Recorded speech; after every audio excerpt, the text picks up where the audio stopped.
I've wanted to play Driver San Francisco for the past 3 years or so, basically as soon as I saw this video by Nick Robinson. Unfortunately, this game has been delisted and can no longer be purchased digitally. Of course, there are ways to play it, but I didn't want to mess around with the sketchy key sites and I didn't want to pirate it, so I figured I would probably never play this game. Fast forward a few years and I found myself at a second-hand game store, and what do I happen upon but a used copy of Driver San Francisco for PlayStation 3. Without hesitation, I purchased a copy of the game for a console that I didn't even have. But luckily for me, my sister had an old PS3 collecting dust, and so a quick drive down to her house and I was finally ready to play this incredibly unique game. In case you haven't heard anything about this game, the main unique mechanic is that at any point in the game, you can jump into any other car in the city of San Francisco. Like seriously, any car, taking over that person's life for the time you're in the car, and with the ability to control the car however you wish. The game does some very interesting things with this mechanic throughout the story, but as I was playing through, I started to notice a bit of a trend with how they push the player to use this mechanic and how I found myself using it the most.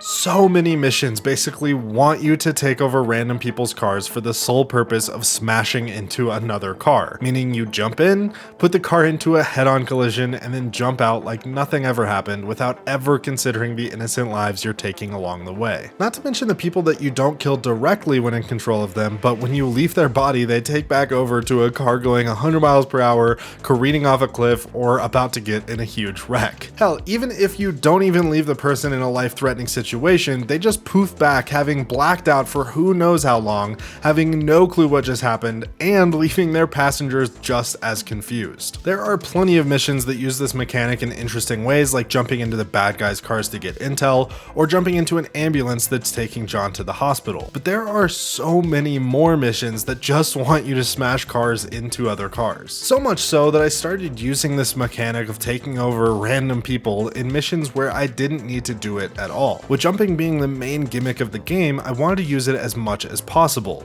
using it in basically every situation, even if it actually made things more difficult or slower. Like, I ended up not even really racing most of the races. I would just smash all of the other cars until I could get so far ahead of them that they couldn't do anything about it. And then in the final mission of the game, they really show you the limits of these mechanics and just how many innocent people we can disintegrate along the way. Quick disclaimer, this section of the video does contain pretty massive spoilers to the end of the story, so if you haven't played the game and care about that, I'll put the timestamp on the screen that you can skip to. The goal of the mission is to take down Jericho, the main antagonist in the game.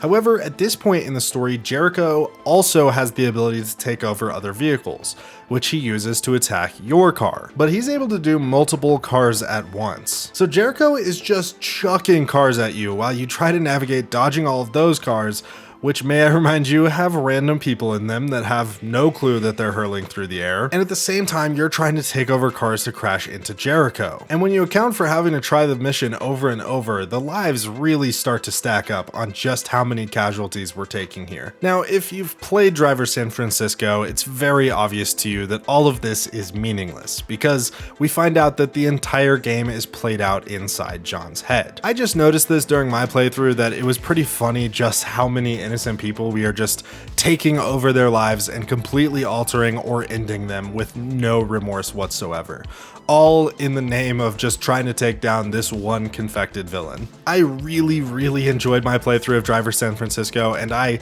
highly recommend you play it if it's something that interests you at all. I just wanted to take a bit of a fun approach to a video about this game because there are so many better videos that actually talk about the story and gameplay mechanics and everything like that, and I'll link a couple of those in the description below. Thank you for watching this video, and I hope you guys enjoyed. Until the next one, do the right thing, good vibes only, and never stop creating.